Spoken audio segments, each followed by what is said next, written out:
உல்லாசமாக உலாவிக் கொண்டிருக்கின்ற இந்த புதுச்சேரி மண்ணினுடைய அரசியல் திருடர்களை, அந்த அயோக்கியர்களை, எங்களை ஏமாற்றுகின்றவர்களை, எங்களுக்கு வாரியம் கொடுப்பதாக சொல்லி ஏமாற்றி பிழைப்பு நடத்திக் கொண்டிருக்கின்ற இந்த உல்லாச ஒய்யார பண்பாளர்களை, மோசடிக்காரர்களை, ஊழத்தில் மிதக்கின்றவர்களை, கள்ளப்படத்தில் உலாவிக் கொண்டிருக்கின்றவர்களை நான் ஒழித்து கட்டுவேன் என்ற அந்த நெஞ்சத்தை அப்படியே பதிவு செய்து கொண்டு வந்திருக்கின்றார் என் அண்ணன் பாலு அவர்கள்.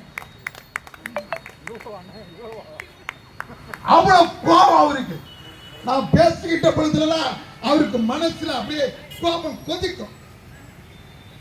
நான் கூட சொன்னேன், நம்ம நடுகுப்போம் அந்த தோழர்கள் வந்திருக்காங்க, இந்த புதுச்சேரி மக்களுக்காக நாங்க இருக்கோம். இவர்களுக்கே உணர்வு இல்லை என்றால் கூட வாக்கு கொடுத்து கொடுத்து வாக்காளருக்கு பணத்தை கொடுக்கணும், அந்த பணத்தை வாங்கணும், இந்த மக்களை சாகடிக்கணும் அப்படின்னு நம்ம கிட்டே சில புல்லுருவிகள் ஊடுருவி கொண்டிருக்கின்றார். எங்க சோறு போட்ட பாண்டிச்சேரி மக்களுக்கு நல்லது கிடைச்சிடுமா? அப்படி என்ன பாண்டிச்சேரி சோறு இல்லாம கிடக்கிறோம்?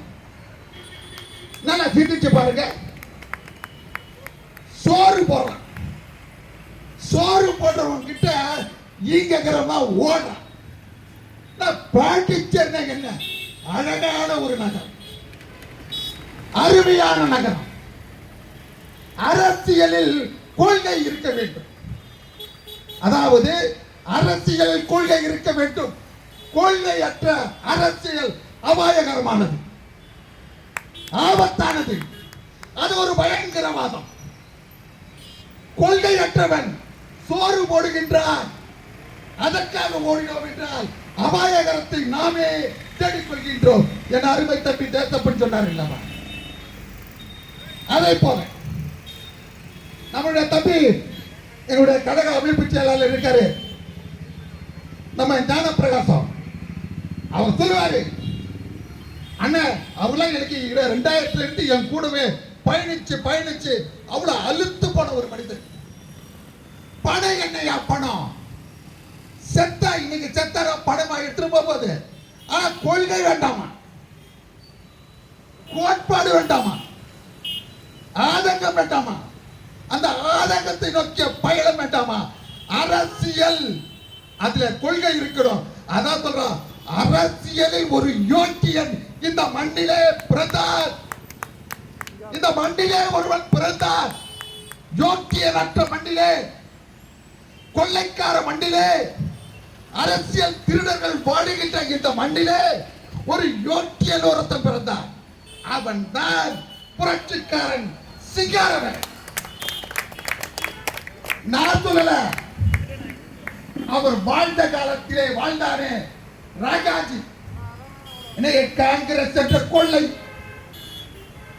பாரதிய ஜனதா என்ற கொள்ளை, அதோட கூட கம்யூனிஸ்டுக்காக இந்த கொள்ளை.